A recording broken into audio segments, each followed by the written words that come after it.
Salut à toutes et à tous, les transitions. Voici le nouveau thème que je vous propose dans cette vidéo. Alors, qu'est-ce qu'une transition? Eh bien, une transition, c'est le passage tout simplement soit de la défense à l'attaque ou inversement de l'attaque à la défense. D'accord? Savoir qu'est-ce qu'on fait, du moins avec un coup, lors de cette transition, ce passage par ce que certaines personnes appellent la zone des crocodiles, le marécage, le no man's land. D'accord? Ce passage par ici. Qu'est-ce qu'on va pouvoir faire? Alors, on va commencer tout d'abord avec la première partie, depuis l'attaque. Donc, nous sommes postés au filet et on se fait repousser par les adversaires en fond de piste. Il y a deux cas de figure. Il y a le premier cas de figure où, par exemple, on prendrait un lob, d'accord? On doit repartir au fond de piste et la balle rebondit. Alors, je prends des balles, ça sera peut-être plus simple. Donc, on prend un lob, la balle elle arrive ici en fond de piste et elle rebondit dans le coin. Difficile pour moi à négocier, d'accord? Donc, il faut accepter que les adversaires ont bien joué. Donc, j'arrive ici en défense. Alors là, je ne peux plus la défendre, mais on va imaginer, hop, c'est compliqué. Voilà, je lève très haut la balle et ça va nous donner du temps pour réarmer notre défense. OK? Donc là, on ne parle pas vraiment de transition, mais on parle tout simplement d'un coup très bien réalisé par nos adversaires. Le lob est bien touché. On va repartir au fond de piste. C'est une balle qui est compliquée pour nous à défendre. Donc, on lève très haut, on ne se presse pas et on repart en défense. Ça va? Deuxième cas de figure, c'est soit un lob qui nous permet de repartir tranquillement derrière et de jouer la balle ensuite, soit, vous avez pu le voir assez fréquemment, des balles qui passent au milieu, entre les joueurs ici qui sont rapides. D'accord? Ces balles-là aussi, ça va nous permettre cette zone de transition depuis l'attaque à la défense et pourquoi pas après revenir. Donc, qu'est-ce qui se passe en général après ces coups joués par nos adversaires? Où est-ce qu'ils sont postés, nos adversaires? Ils montent au filet. On est bien d'accord. OK? Ils réalisent un lob, ils avancent. Ils nous repoussent ici derrière. Qu'est-ce qu'ils font? Ils avancent au filet. Donc, en fait, l'erreur pour nous serait de ne pas accepter qu'ils ont bien joué. OK? Et admettons, cette balle qui arrive rapidement au milieu ici, qu'est-ce que je fais? Eh bien, je la joue ici, à mi-hauteur, où je tente un lob. D'accord? Ça, c'est une grosse erreur. Pourquoi? Parce que comme les adversaires sont en train de monter au filet, eh bien, vous leur faites un super cadeau de voler à hauteur d'épaule ou légèrement au-dessus. Et qu'est-ce qui se passe? Eh bien, vous faites hyper agresser. Vous êtes en phase de recul, donc de transition attaque, défense, vous êtes en train de reculer, vous jouez une balle qui se lève un petit peu, donc vous continuez sur votre dynamique vers l'arrière, et boum, vous prenez le coup suivant, qui va frapper très fort, et qui va revenir vers l'avant, vous n'avez même pas le temps de réagir et de repartir vers l'avant, le point il est perdu. OK?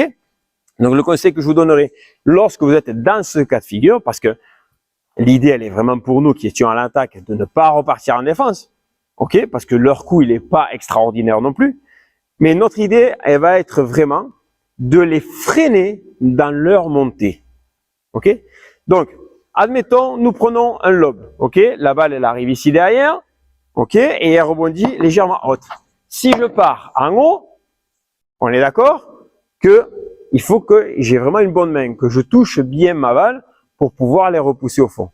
Alors que cette balle haute ici, je la joue dans les pieds. D'accord? Je tente le rebond en plein milieu du carré de service, au milieu du terrain, en milieu de carré de service ici. Eh bien, ça va les freiner. Ils sont en train de courir et vont devoir s'arrêter pour jouer cette balle-là.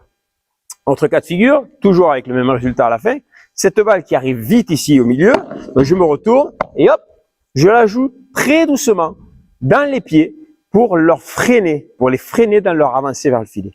Qu'est-ce qui va se passer? Eh bien, ils vont devoir voler en bas. Premièrement, ils vont devoir s'arrêter. Et deuxièmement, ils vont devoir voler en bas. Une balle qui est compliquée. Et cette balle compliquée, eh bien, nous, depuis notre position ici, parce que les rebonds étaient suffisamment hauts, je vous le rappelle ici avec le lob, d'accord? Voilà. OK? Et je me retrouve plus ou moins en milieu de piste aussi. Et donc, cette volée qu'ils vont devoir réaliser en dessous du filet sera forcément plus facile pour moi à négocier derrière que cette volée haute, dans le cas où je me tromperais, que je jouerai un peu haut et que je vais me faire agresser. OK? Donc, cette idée de transition, attaque, je me fais repousser derrière en défense. et je reviens ici, est hyper importante dans l'idée de freiner les adversaires dans leur montée, en jouant lent dans leurs pieds. Ça va pour ça?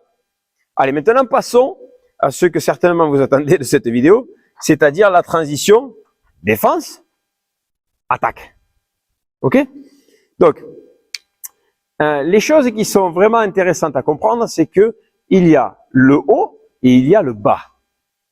C'est-à-dire, je suis ici et je vais dire, bon, on va tenter de monter au filet après un lob, qu'il soit parallèle, comme on a pu parler dans une vidéo précédente, ou qu'il soit de façon diagonale. Ok? Lorsque je vais jouer mon lob, ici, la première chose qu'il va falloir que je détecte, c'est si mon lob il est bon ou pas. Donc, soit vous êtes très fort, vous avez une super technique, et à peine avoir touché la balle, vous savez si votre lob il est bon ou pas. Soit, ben, vous avez besoin de prendre l'information parce que vous n'êtes pas sûr encore de tous vos coups. Donc, vous frappez votre balle, vous regardez ce qui se passe. Ah, il repart au fond de la piste. Ok, je vais pouvoir avancer. D'accord? Donc, en fait, le fait de voir ça, ça va vous permettre de monter de façon échelonnée. Vous savez maintenant, et ça, je vous conseille de regarder encore une fois dans les vidéos, que suivant le type de lob que vous allez jouer, les adversaires vont rester en défense ou ils vont tenter l'attaque. On vient d'en parler précédemment aussi. Si le lob il est bon et qu'il reste dans le coin ici, qu'est-ce qu'il va faire l'adversaire? Il va certainement lever la balle. Alors qu'ici, en plein centre, il se peut qu'il la suive derrière. Ok? Donc vous, dans votre montée au filet, eh bien vous allez vous dire, ok, cette balle qui est dans le coin là-bas, elle va certainement venir en haut. C'est pas forcément nécessaire pour moi de venir très proche du filet parce que je risque de reprendre une balle haute derrière.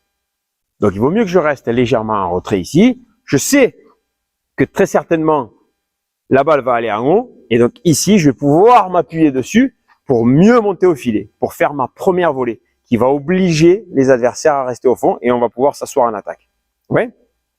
Par contre, contrairement, si je joue mon lob au milieu et que ça rebondit un peu haut, soit, eh bien, il va falloir que je vienne très très proche du filet pour éviter cette agression des adversaires ou cette balle dans les pieds. Donc, il faudrait que je monte très vite pour éviter de la prendre dans les pieds. Ou alors, eh bien, je m'arrête encore une fois en plein milieu de la piste parce que je sais qu'ils vont me jouer une balle compliquée là ou alors qu'ils vont me faire une bajade en plein milieu et donc ici sera la meilleure position pour moi pour la défendre. Donc, le lob, c'est intéressant, mais vous avez vu que venir coller après un lob, c'est très rare. On peut venir coller pour contrer une bajade, par exemple. Mais dans le reste du temps, les autres cas, il vaut mieux rester légèrement en retrait. Ok? Voilà. Donc, petite parenthèse que je voulais faire aussi, que lorsque vous tentez cette montée au filet pour passer par cette transition-là, tout seul, c'est compliqué. Apprenez à monter à deux. D'accord? Ça, je le vois assez fréquemment, qu'on joue un petit peu tout seul. C'est-à-dire que je tente quelque chose et je monte tout de suite au filet. Et quand j'arrive au filet, ben, mon partenaire, il n'est pas encore informé. Il a du temps. Il a besoin de temps pour prendre l'info, d'accord? Donc, si ça fait longtemps qu'on joue ensemble, ok, il a compris. Mais si ça fait pas longtemps qu'on joue ensemble, il me voit partir vers l'avant, j'arrive au filet et monte. Et donc, qu'est-ce qui se passe en face? Eh bien, ils vont jouer sur le joueur qui est le plus au fond. Ok? Voilà. Donc après, bon, forcément, peut-être il va jouer un coup qui va permettre de monter aussi. Enfin, bon, bref, tout ça. Mais pensez en premier lieu, dès que vous allez monter au filet, notamment après un lob, ce que je viens de parler maintenant, notamment après un lob, de se dire, allez, viens, on monte ensemble, d'accord? Et on avance à deux. Comme ça, on peut mettre la pression sur les adversaires. Ça va? Voilà. Donc, maintenant, les balles que je joue en haut, mais que les adversaires vont jouer en balle haute, que ce soit avec un smash, que ce soit avec une bandière, que ce soit avec une vibora. Ok? Donc ça, c'est le jeu moderne. C'est-à-dire qu'il y a quelques années, les joueurs faisaient travailler en haut, en bas, des lobes, etc. et ne montaient au filet que lorsque c'était vraiment clair. Aujourd'hui, et notamment sur la partie nord de l'Europe, on aime bien que le jeu soit rapide. Et donc, en fait, on se fatigue, forcément, puisque on vient au filet, on repart. On vient au filet, on repart. Donc, cette zone de transition, elle est beaucoup plus utilisée qu'avant. On se fatigue un peu plus. Mais c'est ce qui fait un peu la beauté du jeu moderne. Donc, c'est de venir mettre la pression sur cette balle haute proposée pour les adversaires. Ok?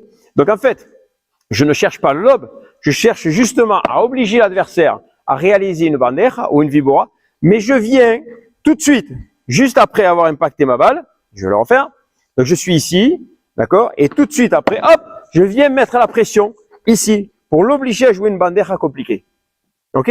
Donc en venant là, forcément, je le répète, si on monte à 2, c'est plus simple, mais si on monte pas à 2, moi je suis ici, mon partenaire il est légèrement derrière, je peux venir bloquer la volée, d'accord, et continuer vers l'avant.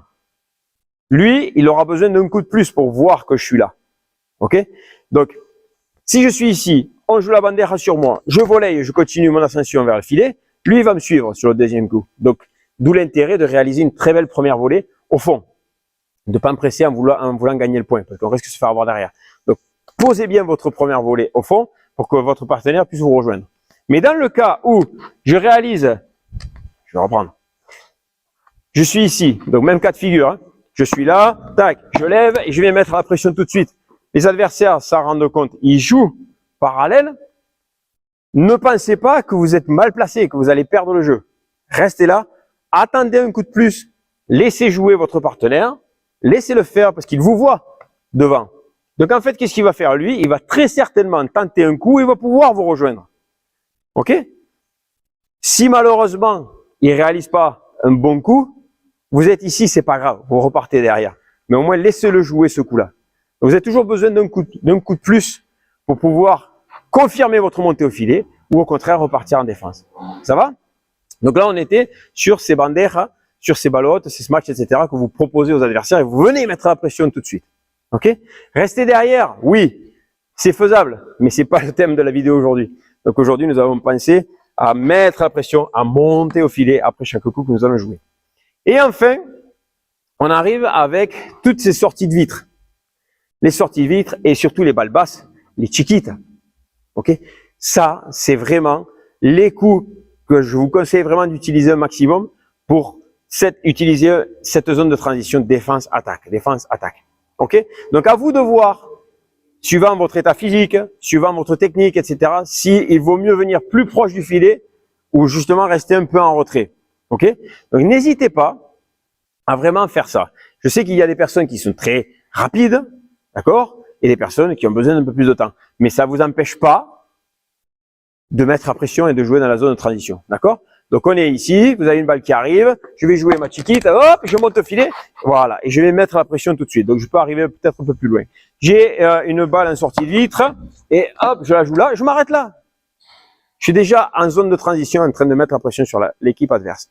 Donc plus loin, moins loin, plus de pression, moins de pression, ça c'est à vous de voir. Mais une chose est sûre, c'est que si nous sommes en osmose avec mon partenaire ici, il va me suivre. Ok? Donc on va pouvoir monter très vite. J'ai beaucoup de contrôle, admettons, avec mon revers en sortie de vitre. Eh bien, j'ai une balle qui arrive et qui rebondit au milieu. Je vais annoncer à mon partenaire, ou même il est tellement habitué ce sera même pas la peine de l'annoncer. Donc on va monter très vite au filet. Dans un exemple, on est ici, sortie vite là, on y va, on monte, et on va pouvoir venir voler très vite, tous les deux, très proches du filet pour mettre la pression sur les adversaires. D'accord? Donc ça c'est l'art, c'est la beauté de ce sport et notamment la beauté du travail en transition ici, dans la zone de transition. Ok? Donc ne vous dites pas, et surtout s'il vous plaît, ne vous mettez pas à chaque fois un objectif de dire la défense, l'attaque. Entre les deux, je ne peux pas rester. C'est faux. C'est faux, d'accord? Cette zone-là, elle est utilisée. Alors, certains matchs, vous pourrez l'utiliser, d'autres matchs, vous ne pourrez pas. D'accord? Ça dépend des adversaires que vous avez en face, ça dépend de votre niveau, ça dépend de votre qualité physique, ça dépend énormément de choses. Mais dites-vous que si vous prenez le temps de voir ce qui se passe, les dégâts que font vos coups, tant vos lobes, que vos balles hautes que vous proposez pour les banderas, que vos balles courtes dans les pieds, toutes vos mises sous pression vont être différentes à chaque fois. Et apprenez de ça, s'il vous plaît. Ne prenez pas ces réflexes de travailler toujours la même chose. Défense, attaque, sans passer par cette transition-là. Parce que vous allez voir qu'il y a plein de choses qui se passent ici. D'accord? On peut la sauter, certes. On peut travailler des choses sympas. Voilà. Et surtout, travailler à deux. Allez, j'en ai terminé pour aujourd'hui avec cette transition attaque-défense et défense-attaque. J'espère qu'elle va vous être utile. N'hésitez pas vraiment à laisser vos commentaires sous la vidéo pour savoir chez vous si ça se passe bien. Et on se retrouve encore une fois bientôt pour une prochaine vidéo ou mise en pratique. Salut!